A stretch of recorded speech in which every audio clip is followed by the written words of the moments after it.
beta and player feedback, they pretty much went on to say that thank you for giving your feedback, we're not going to listen to you. So they didn't really give us too much that had to do with anything really, I don't know, exciting or anything like that. Pretty much just saying that today I'm going to be discussing the brand new limit breakers, as well as go through version 39 update notes. And the last part is go through an extremely important QA that was just released from the web developers. I think you guys will really like a lot of the information that's on there. But before I continue, make sure you like and subscribe to the channel, turn those notifications on. If this video receives 1,000 likes, I'm gonna post a really awesome picture of a monkey. I don't know, I got something really cool for you guys. So let me dive in. As you guys have seen, this has limit break. You're like, what the heck? I don't have any of these materials. What is all this? So we are now in a situation to where we will be able to bring level 80s all the way up to level 85, level 70s all the way up to level 75, and level 50s all the way up to level 55. So 3, 4 stars and 5 stars have the ability to add an additional 5 levels. We're gonna see the quest come out. It's gonna give you some ether. You're gonna be able to level up your guys. So getting into this, they're going to do a force update, which will allow this to actually come into play. There's a new quest that's going to come in, and you're going to be able to collect resources. So I'm going to go over this little chart over here that was made that I think that will be really helpful for you guys. Quit clowning around playing boring games with no creativity and dive into the turn-based dark fantasy RPG Raid Shadow Legends. Now's the time to experience the sweetest graphics both on your mobile device and your PC. I've been playing Raid for nearly 2 years, and I can tell you my top 5 favorite rare champions and what you should look out for when you download the game. Number 1 on my list is my boy Kale. You can see he's absolutely amazing in all facets of the game, and you can pick him up day 1 for free. Number 2 on my list is Apothecary, super sweet with healing and also helps out with speed boosts as well too. Number 3 on my list is going to be Frozen Banshee, the clan boss master over here.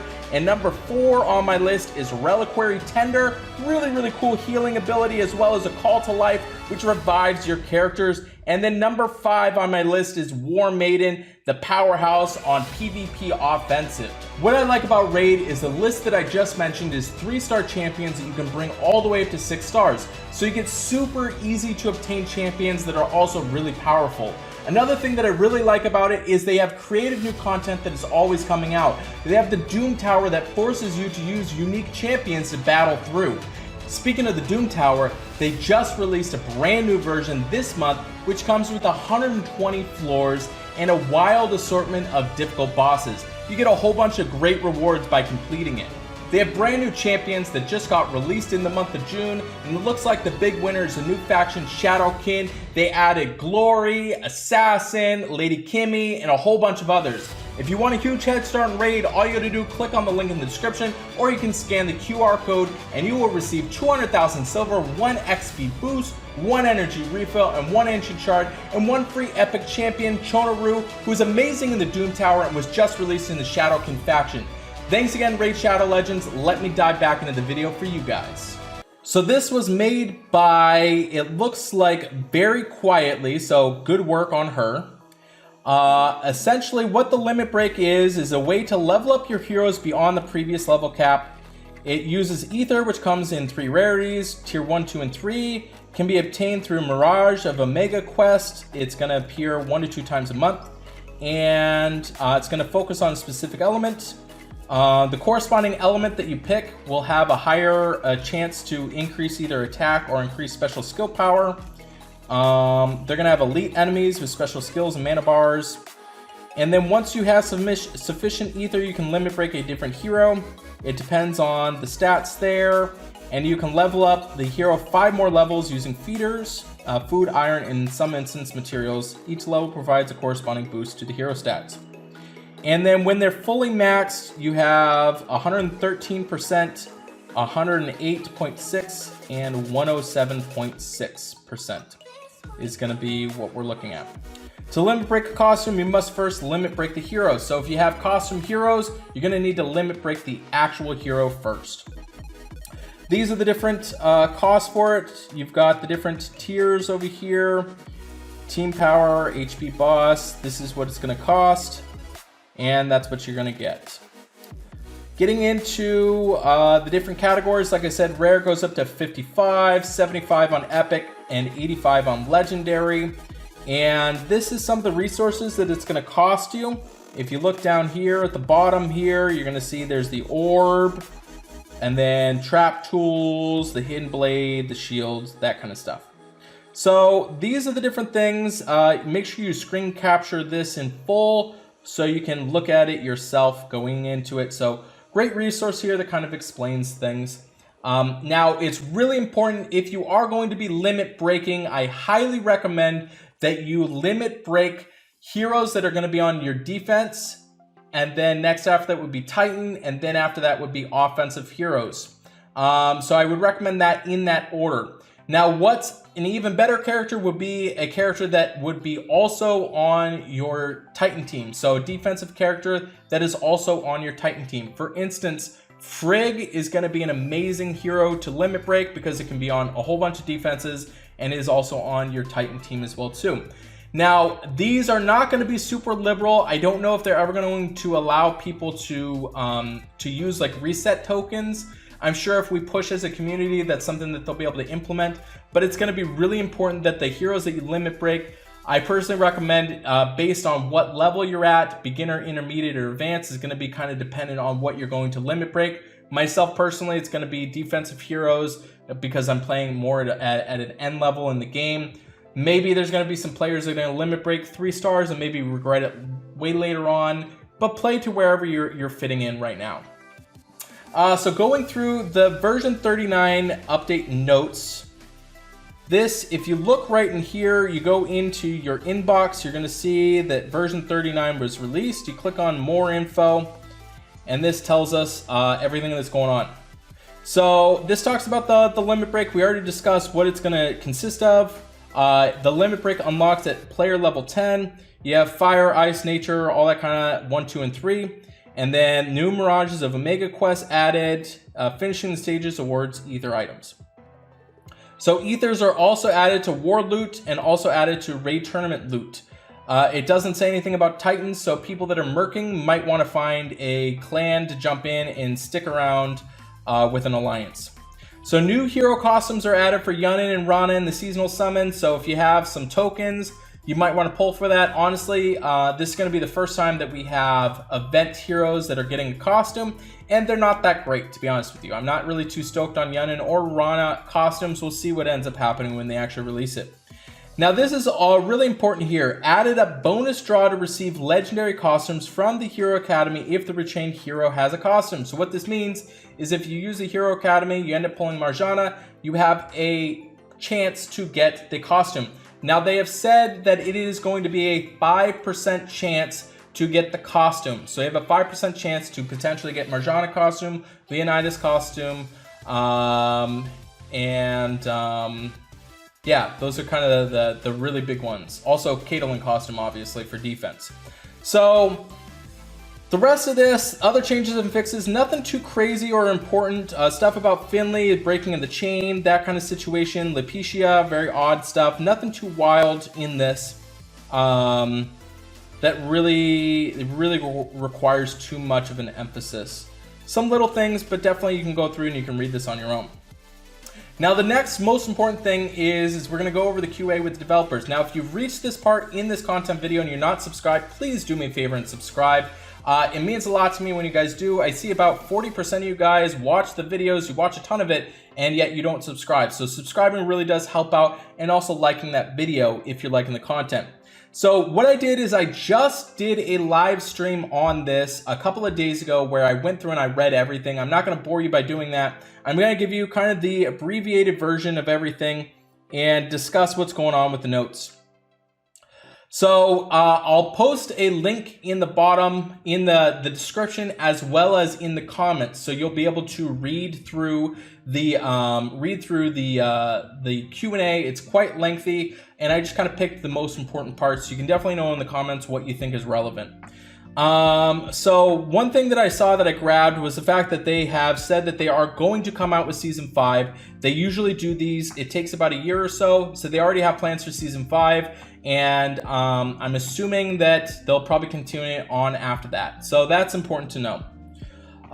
Next thing, this is a question somebody asked. What are some things that you're never going to implement into the game? And they flat out just said that they are never going to put trading. So hero trading between players, this one could spend a long time discussing, but I think it's enough to say that even very early in development, we realized this one will be off the table and basically not up for debate. So stop wasting your breath, guys. They're never going to allow trading, and I'm kind of in agreement with them. I think that that's a feature that could be easily exploited. I think that they need to do something with the duplicate heroes, but trading to another character is not going to be a good system. Maybe they have a trade-in system where you trade into the game itself, and you get certain things by doing it, but trading between individual, never going to happen. I'm glad that they're doing that. So again, it was brought up about 4 times talking about duplicate heroes. So this is something that they see as an issue. And so as I mentioned, we're discussing and planning something for this. Do note, as mentioned earlier, in the trade system between the players is not something we'll have in the game. Otherwise, this should provide a reliable way to get new benefits from duplicates. Stay tuned. They've been saying this for like 3 years now, talking about duplicate heroes. Again, they're going to continue to say that it's coming. We'll see. They're not even saying it'll come next year. So it's just something that they say is important, but they're not really going to do. Now, I would say on their part, that's probably a smart point, because if you do this, you roll it out and it's a bad update, you're probably going to lose a whole bunch of players. So they know that it's a problem they need to fix, but I think they're just waiting until they're forced to make that fix. Next on this list, they've confirmed that 15-star Titans will come into play. It's pretty high on the quality of life list. Hopefully they'll be able to tackle it next year. So we're going to be probably seeing 15, probably 16-star Titans as well too. So this is talking about they're setting up a new challenge event that you can do with your alliance called an alliance event. So that's one thing that they plan on doing to keep you working with your alliance members. This is something that they've released in Puzzle Combat and they've done really well with. And what's interesting is they can implement different changes in Puzzle Combat. They can talk amongst each other as a team and then implement that over to us in Empires and Puzzles. They have gone on record in saying that having Puzzle Combat has nothing to do with Empires and Puzzles. They've got 2 separate teams, so there's no issues between time being dedicated between one or the other. So that's kind of interesting. Now, can we expect more buildings? They have talked about this for a while. They've been quiet on it for a while, and they've already started doing work on the expedition building, and they're wrapping that up, and it probably goes out next year. And then we also have something cool already done for a museum. Now, the museum might be called what they initially called a casino. I saw screenshots from stuff that even Beta didn't see, where they were potentially trying out a new building called a casino. I think that since then they've updated and given it a new name, but fairly sure it's not going to be in the game this year.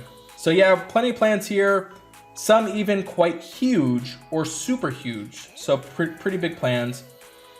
Pretty much all of these at the side of the moment, really hoping to get to some of them next year. Okay. Beta and player feedback, they pretty much went on to say that thank you for giving your feedback, we're not going to listen to you. So they didn't really give us too much that had to do with anything really, I don't know, exciting or anything like that. Pretty much just saying that they will potentially listen to us, but most times they're going to tell us no because they've got a bigger plan in store. Their business, they want to find ways to make money. They understand that we are customers. We're going to try and find ways to not spend as much money. So there's that very big balancing act. I think, honestly, this is something to try and fix. But essentially, beta player feedback, they said, we hear you, but we're going to kind of do things that you may not know are coming up, but we're still going to do them. So what were the reasons for the raid formations being locked at level 25 in the Hero Academy instead of widely available? So this is kind of interesting. I'm glad that they did it this way. It made it so that people at the end game could switch up their formations, but they didn't overwhelm new players by seeing all these different formations. and potentially make them quit because they are definitely stronger and harder to kill. So I think that it gives incentives for new players to get their buildings up, but also doesn't overwhelm them. So I do like that they made that decision. What do you feel has been the biggest mistake in the last year? How would you deal with it now instead? So this was kind of interesting for them to go ahead and flat out say, balancing heroes was quite rocky for a while, definitely, but introducing an occasional hero that break the balance is, in the big picture, somewhat unavoidable. So last year was a good way to learn to deal with these situations perhaps faster and more clearly. So what they're saying is that their biggest mistake was the whole issue with Vila and Teleria going through those nerfs. And we actually saw, when we looked at the financials of it, there was a huge drop when the no-spend movement hit. And everybody was so upset with everything that happened with this. And it really impacted things, and I'm sure that they saw that. That was a big, big issue. So interesting that they're going back and saying that's biggest regret. So this person is saying that the longevity of the game is dependent on attracting new players when older players retire. So there's limit breakers and everything like that. So asking about the difference between new players and then people that have been playing for 3+ years. So they're talking about how the new player path is something that they've just realized is a problem right now, which makes sense. With everybody just kind of getting old and kind of retiring out, and then new players starting and just getting going, they're so far behind that they can't really catch up. So during the next year, it is something that they're trying to work on to where they will find a way to potentially speed that path up to where they don't have as much of a gap. So it'll be really interesting to see what they plan on doing for that. This was the last question that they asked, and it says, has the introduction of some sort of pity counter ever came up? What a pity counter is it's also known as a mercy system. So if you spend a bunch of money, if you do X rolls at a certain time, you will receive X. Different games have a system put into place to where, if you do 50 summons and you don't get a 5-star, you'll get a 5-star on the 50th summon. So I'm going to read this verbatim because it's pretty important. We've discussed this several times as well, and even had some plans pretty clearly lined up if this would be needed. Okay, so they already had it lined up and everything was set to go. But I think the math and the economics, at least at the time, so there was a specific time that they were considering putting this in place. It did not really support this, since the end result would not really work as it does some in competing games. So what they're saying is that at the time, we didn't really think it would give us what we wanted, because maybe it sometimes worked in other games. That being said, a well-implemented pity counter is absolutely not a bad idea. Who knows if we eventually get to it. What they're saying to us is, we had every intention to potentially set it up so you guys don't get messed over by spending a whole bunch of money and not receiving 5 stars. We almost implemented it. We decided against it. Maybe we'll implement it in the future if there's enough need for it. I don't know about you guys, but I think a pity system or a mercy system should be a basic at this point. With the amount of summons that are required and all the different times that we're summoning, I think that it is something that's important. So this goes to show you that the community has a bit more draw than what you would think. I saw the financials of what happened in the no spend movement when we did that last year and decided don't spend for a full month. And then I saw actually the economy grow and go back, because I've seen the financials on the company itself. And it shows that there's a little bit more power than what we think. And I think that we need to be really vocal about the things that are really important. And something like this is, I think, a basic first step in the right direction. So thanks so much for watching this content. Please make sure you subscribe. Again, if you watched all this way through, please just give me a subscribe, and I will see you on the next video.